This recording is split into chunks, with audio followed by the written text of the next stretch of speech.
année, on ne fait pas. Une année, on ne fait pas.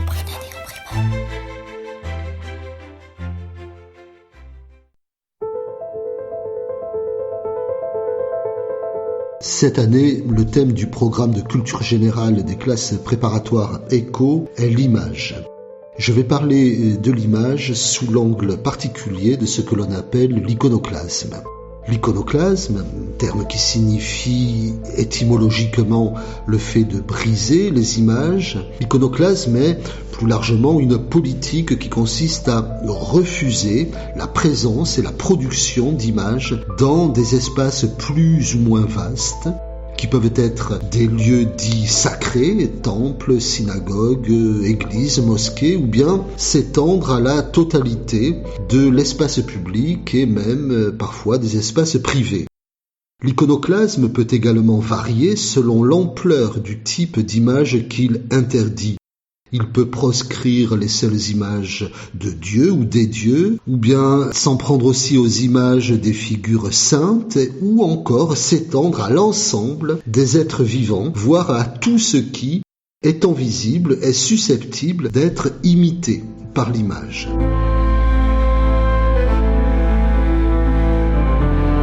Alors, ce rapport à l'image, qui n'en supporte pas la vue ni l'existence, n'est pas le nôtre, dans nos sociétés que nous disons assez vaguement sociétés de l'image.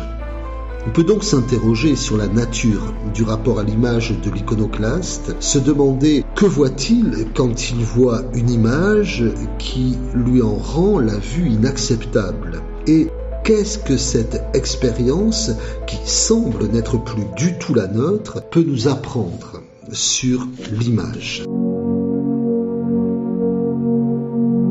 Non seulement cette expérience de l'image nous est étrangère, mais lorsque des pratiques iconoclastes ressurgissent ponctuellement, comme cela peut être le cas avec les talibans en Afghanistan ou avec Daesh qui a détruit des images au musée de Palmyre en Syrie. En mai dernier, les djihadistes se sont emparés de cette cité antique, Palmyre. Depuis des mois, ils détruisent cette perle du désert. En Syrie et en Irak, des centaines de destructions, comme ici. Le musée de Mossoul, saccagé à coups de massue et de marteau-piqueur.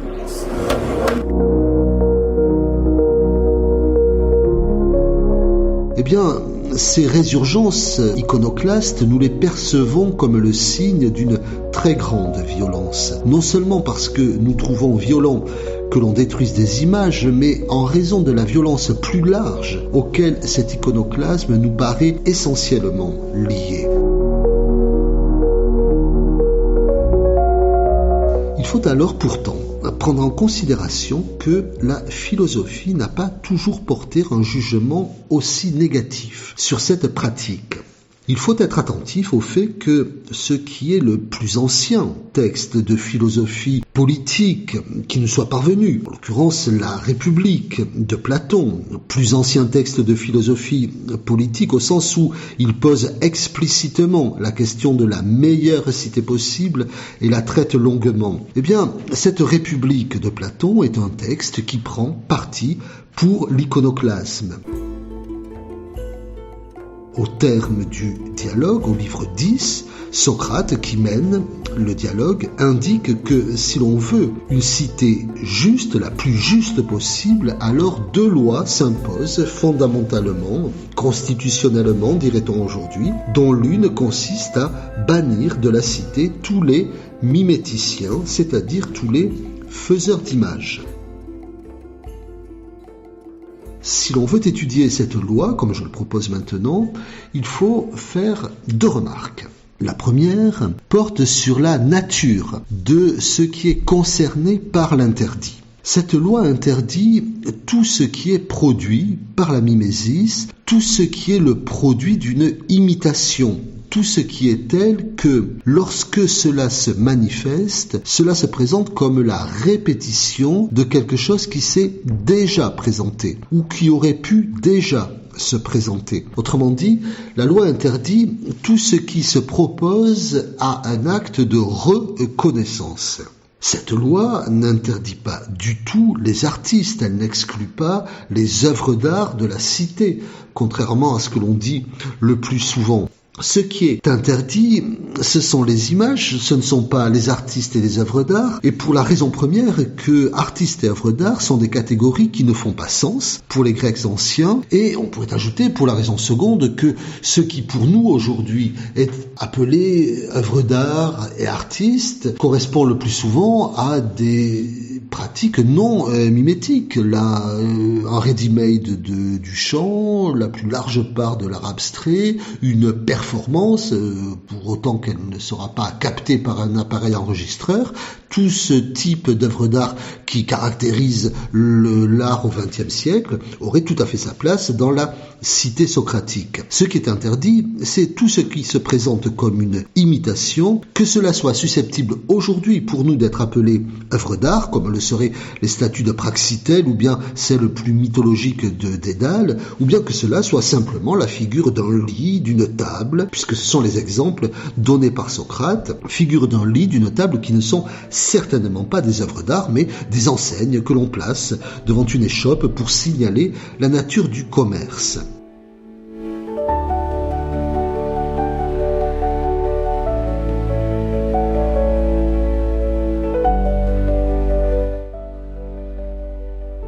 Alors ce sont non seulement les imitations destinées à la vue qui sont interdites, mais aussi celles qui sont destinées à l'audition, puisque la musique, quand elle est imitative, et elle l'est le plus souvent pour Socrate dans la République, la musique est interdite, ainsi que toute imitation narrative, qu'il s'agisse de la tragédie ou de l'épopée, que le récit soit imitation d'actions ayant réellement eu lieu ou bien d'actions imaginaires. Ainsi, Socrate affirme à regret que même les œuvres d'Homère ne devraient pas avoir place dans la cité. Et l'on pourrait ajouter à ce catalogue l'interdiction de l'écriture en tant qu'elle est une imitation de la voix, écriture dont Socrate déconseille la propagation dans la cité, dans le Phèdre, non pas dans la République.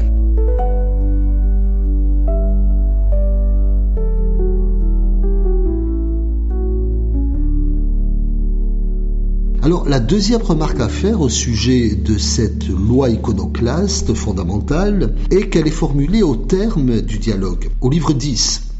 Elle est précédée, au livre 2 et 3, d'une longue réflexion sur la place des images dans la cité. Or, dans ces deux livres, le traitement de l'image est différent, bien moins radical que l'iconoclasme final, puisque ce qui est demandé, c'est seulement une censure liée au contenu des images, une censure assez drastique qui porte sur tout ce qui pourrait porter atteinte aux vertus civiques que l'on doit cultiver dans la cité, mais ce n'est jamais l'image en tant qu'image qui est bannie, ce n'est pas l'image dans son iconicité même, mais seulement dans le fait qu'elle soit image d'eux.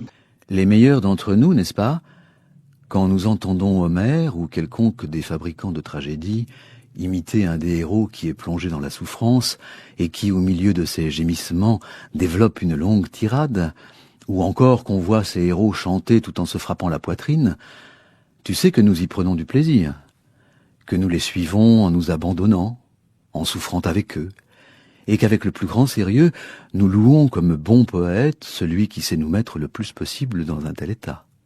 Cet éloge est-il admissible qui consiste, quand on voit un homme tel qu'on ne daignerait pas être soi-même, on en aurait honte, à y prendre du plaisir au lieu d'en être dégoûté et à en faire l'éloge ? La censure ne s'en prend pas à l'image, mais à ce que montre l'image. Tandis que l'iconoclasme du livre 10 est indifférent à ce que montre l'image et hypersensible au seul fait que ce qui se montre par une image.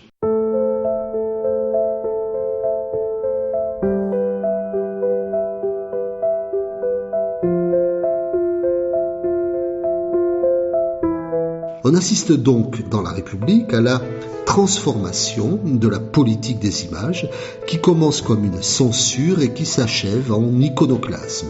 Je propose alors, dans un épisode à venir, de réfléchir à cette transformation, c'est-à-dire à ce qui fait de l'iconoclasme un fondement de la cité socratique.